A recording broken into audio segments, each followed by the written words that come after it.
আমার নবী বিশ্ব নবীকে আল্লাহ রাব্বুল আলামিন বললেন, হে আমার নবী, তুমি মক্কা নগরীতে এলান করো, ওয়ামা ইউকরিদুল্লাহ কারদান হাসানা, আল্লাহর রাস্তায় কে কি দান করবে বলো। যখন এই এলান হলো মক্কায়, আল্লাহ আয়াত পাঠালেন ইসলামের জন্য।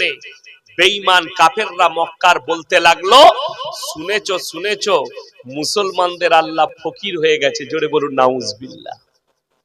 এই কথা বলেছে হযরত আবু বকর সিদ্দিক রাদিয়াল্লাহু তাআলা আনহু। মক্কার এক গলি দিয়ে পেরিয়ে যাচ্ছেন, মক্কার এক গলি দিয়ে পার হচ্ছেন, এমন অবস্থায় দুজন মুশরিক বেঈমান কাফের বসে আছে। তারা দেখে মজাক করে বলছে, এই শুনেছিস শুনেছিস, মুসলমানদের আল্লাহ ফকির হয়ে গেছে। হযরত আবু বকর সিদ্দিক রাদিয়াল্লাহু তাআলা আনহু বরদাশত করতে পারেননি, এক চর মেরেছে। ইমানদারির সঙ্গে বলুন, আপনি যদি রাস্তায় কোনো চায়ের দোকানে বসে চা খান, আর কোনো ব্যক্তি যদি আপনার আল্লাহকে গালি দিয়ে বসে, আপনি বরদাশত করতে পারবে? কোনো মুসলমান ছেলে তাকে চর মারবে, মারবে না? মারবে না, মেরে দিবে। হযরত আবু বকর আল্লাহর শানে এমন কথা বলেছেন, বরদাশত করতে পারেননি। বেঈমানকে এক চর মেরেছে, বেঈমান বেহুশ হয়ে পড়ে গেছে। হযরত আবু বকর চলে গেলেন ওই জায়গা থেকে।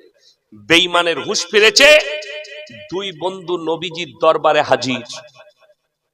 হে আল্লাহর নবী, আপনার আবু বকর আমাকে বিনা কারণে চর মেরে। আল্লাহর নবী বললেন, তুমি ভুল বলছো, আমার আবু বকর চর মারতে পারে না, সে নরম মানুষ।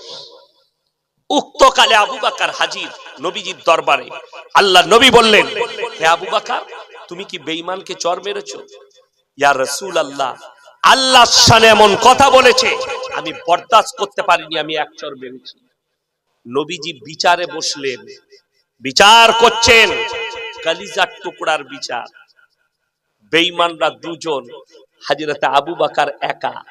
সেই বেঈমান বললে, मैं अपने माबूदों की कसम खा के कहता हूं, मैंने इसे नहीं कहा। আমি নিজের রবের কসম করে বলছি, মাবুদের, আমি এরকম কথা বলিনি। আপনার আবু বকর মিথ্যা বলছে, আমার সাক্ষী আছে।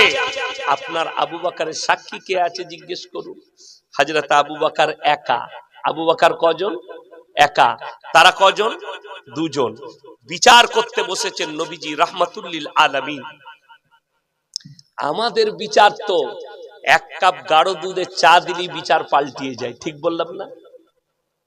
আমাদের বিচার 500 টাকার নোট যদি গুঁজে দিতে পারেন, বিচার পাল্টিয়ে যায়। কিন্তু পৃথিবীর শ্রেষ্ঠ ব্যক্তি, তিনি রাহমাতুল লিল আলামিন, তিনি বিচার করতে বসেছেন আপন কলিজার টুকরা হযরত আবু বকর সিদ্দিক রাদিয়াল্লাহু তাআলা আনহু। তিনি বললেন, হে আমার আবু বকর, শোনো, তুমি যদি সাক্ষী আনতে পারো ভালো কথা, সাক্ষী না আনতে পারলে আমি বেঈমানকে বলবো তোমাকে মেরে প্রতিশোধ নিবে। আল্লাহর নবীর চোখে পানি, হযরত আবু বকরের চোখে পানি। হযরত আবু বকর বুঝতে পেরেছেন আল্লাহর নবী এতটা নাই পরায়ণ, আমি যদি সাক্ষী না আনতে পারি বেঈমানকে বলবে মেরে প্রতিশোধ নিয়ে নাও। আর আল্লাহর নবী বুঝতে পেরেছেন আমার আবু বকর কোনোদিন মিথ্যা কথা বলবে না।